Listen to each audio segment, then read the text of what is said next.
Georgia averaging 40 points a game in the SEC. Texas at averaging 31, and they're pretty little low conference.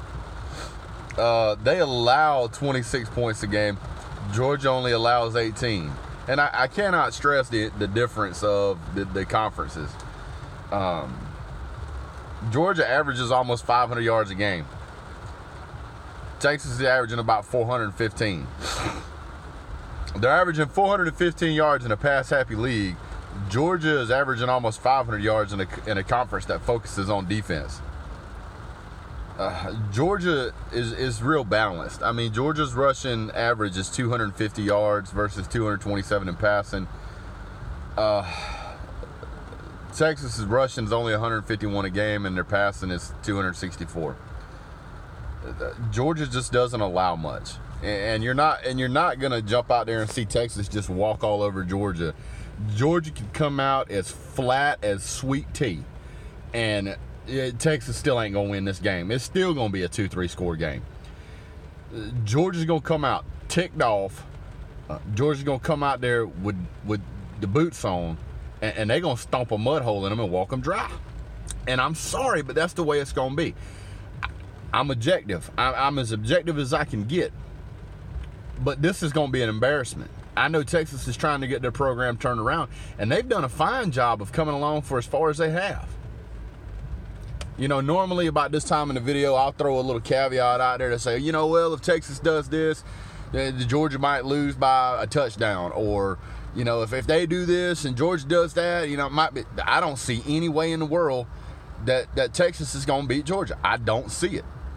I think Georgia's going to come out with a point to prove that the College Football Playoff Committee royally screwed up, and that Georgia should have been in one of the top and one of the football playoff committees. I think when Notre Dame plays Clemson, they're going to get flattened. I don't see any way Notre Dame's going to win that game. Clemson's an absolute monster. Notre Dame's a joke, and it's going to be a killing on that side. So that's going to, Notre Dame's out. Then Oklahoma's going to play Alabama. That's going to be a better game than the Clemson-Notre Dame game, but it still ain't going to be a game. It's not going to be a game. Alabama's going to win that game pretty soundly. That's going to be the end of that. And they're going to be out.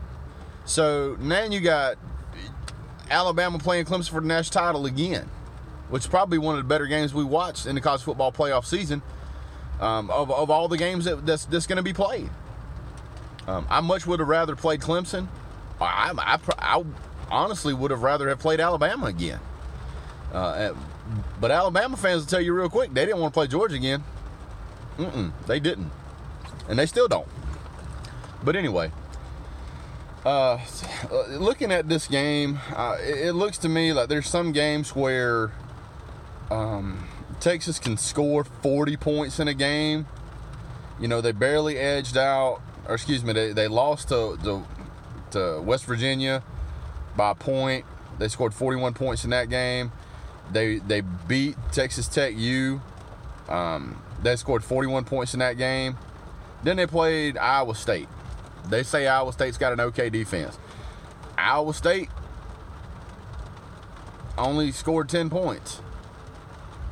Back up. Iowa State, ranked number 16, scored 10 points. They're not that good. They're really not. But Texas only managed to score 24 points. And then they played KU, only scored 24 points. They played Oklahoma, only scored 27. Georgia in the past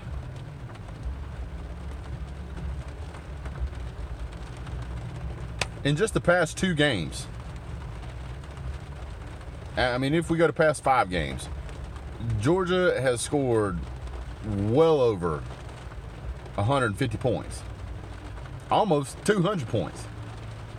Let's see. Texas is at 27, 24, 24. That's about 75. And then they scored 41. That's about 120. And then 41 again. That's about 150. And Georgia's doing it against top 10 ranked teams. Whatever.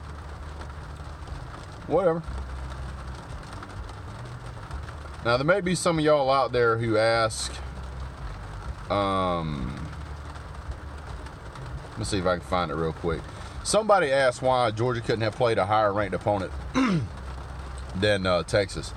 And it's because the Sugar Bowl invites the required top Big 12 and SEC teams. Since the top teams in both conferences are in the playoffs, which is Oklahoma and Alabama, it goes to the runners-up in each conference, which is Georgia and Texas. Texas is being 15 really doesn't matter. Guy posted that on ESPN, so I thought I would share it with you guys. If that's accurate, that's good information. Those of you who don't know, DeAndre Baker's not going to be playing in a game. He's going into the draft. Good for him. Not mad about it. DeAndre Baker's a great player. Some people say it's selfish. Put that in your pocket, guys, because we want these guys to come here and be successful. We want these guys to come here and go on and become a top athlete in the NFL. It only helps our recruiting and it helps our program next year's down the road. Games like the Sugar Bowl, when you're playing a team like Texas, it ain't going to matter if DeAndre Baker plays in that game. It's really not.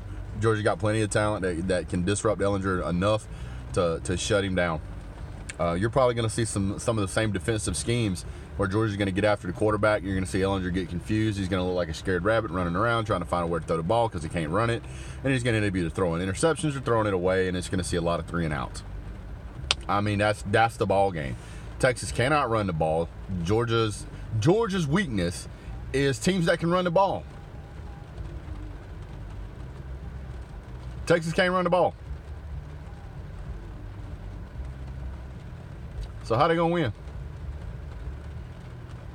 I'll wait. Comment section's down there. There was some guy last video said something about my sideburns because I'd let my sideburns grow up. He said, "Nice sideburns, idiot."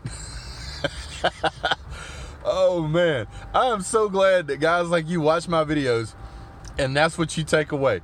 You're like, I'm gonna rag on this guy's sideburns. Got him. Burned him up. What an idiot. Look at those sideburns. And it always cracks me up because the guys that make those comments either have no videos to watch or they have no picture, no avatar, nothing. They just want to be ridiculous. Nice sideburns, idiot. Thanks for letting me know that my sideburns impressed you enough you felt like you had to comment on it. I had guys last year telling me I was fat. Guys, I don't care. I like the way I look. You ain't got to like the way I look. My wife likes the way I look. And that's the only person that's got to like the way I look. So the rest of y'all can go pound sand as far as my personal appearance goes. And if that's what you take away from this video, you're looking for somebody that's got a very charismatic face and voice and all that stuff, go look up Kim Kardashian or something and go find somebody pretty to look at because I'm not your guy. And if you think I'm pretty, you got problems. So, back to this game. Georgia, what's Georgia ranked at, right? I mean, what's Georgia? Georgia's what, a 13-point favorite? Come on, man. I mean, this is probably going to be somewhere in the neighborhood of, I don't like that. It's probably going to be somewhere in the neighborhood of Georgia winning by 20 points. If not 25. I mean, I think Georgia's going to win this game 45-20.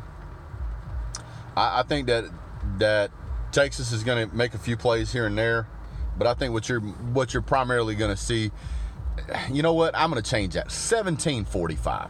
Georgia's going to absolutely dominate on defense, and there's nothing Texas is going to be able to do to stop the ball. This is going to be a boat race. This is going to be a skull dragging. You're going to get mollywopped. Whatever you want to throw in there as far as terminology of what kind of whooping this is. And by the way, for those of you who don't know, you Texas fans who don't know, the Bulldogs name actually comes from its job.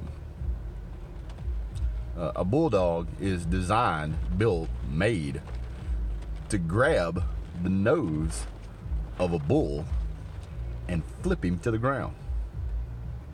That's what they're made for. So what I'm saying, Texas, is we're coming to do what we do. And there ain't going to be a thing in the world you can do to stop us. You ain't fast enough. You ain't big enough. You're not physical enough. You don't have enough to prove. You're not deep enough. you're not coached well enough, just not going to happen.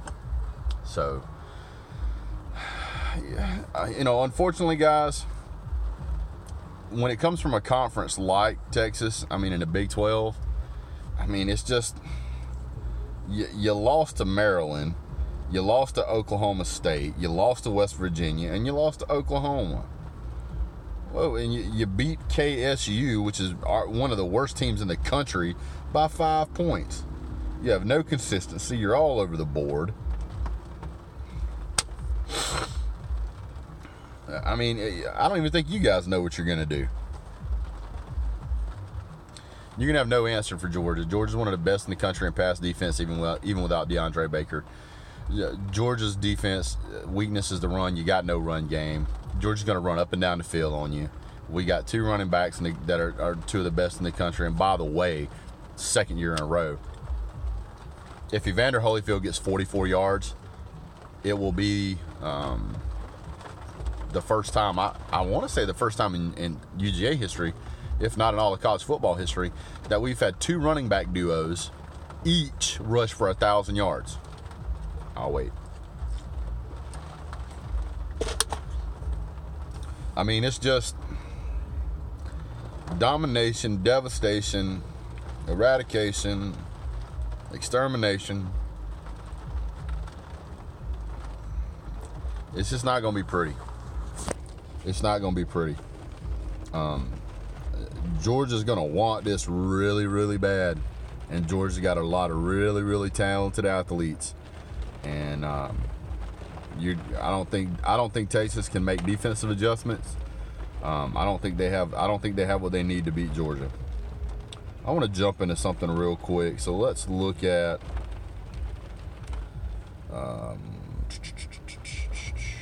I want to look at some numbers on something. Where did it go? Okay, so DeAndre Swift right now is already over 1,000. He's at 1,037.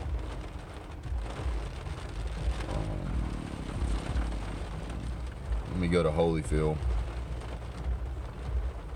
Where is it at? By the way,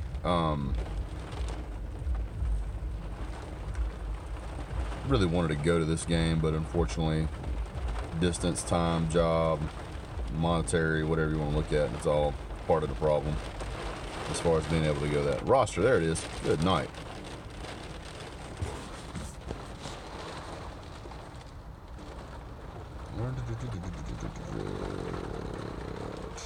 Holyfield, here he is. He's at 956 yards. I don't know that Texas even has one player over 1,000 yards rushing. I highly doubt it. But I'll check. Just to make sure for you guys out there who really want to know. Roster. Let's go to stats. Stats.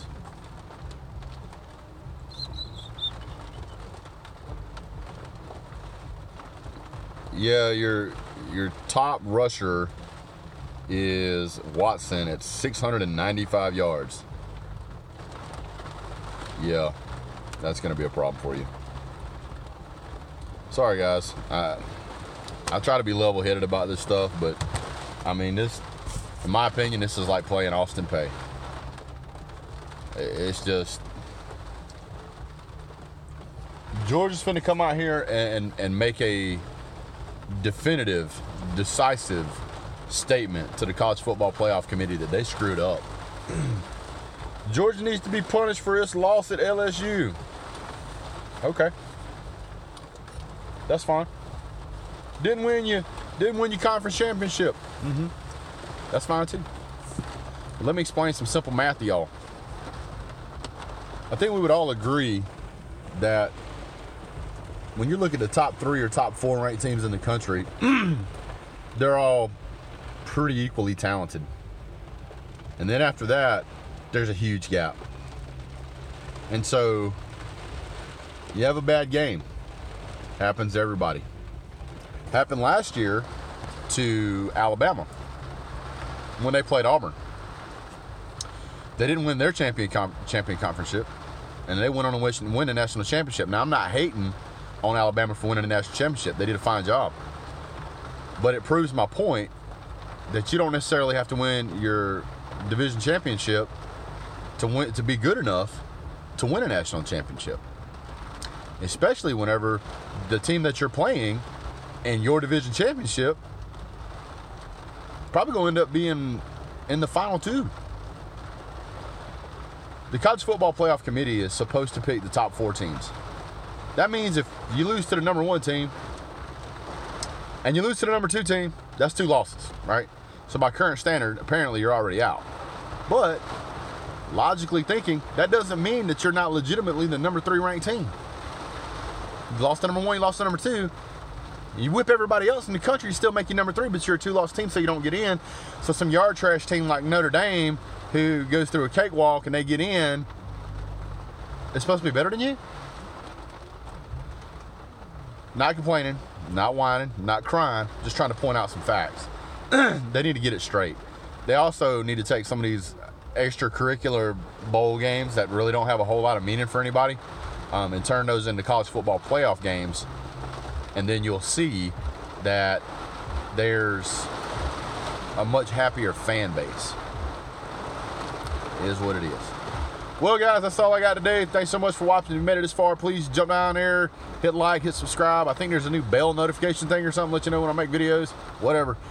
Hit that so you know when I make stuff. I'm going to do some live videos.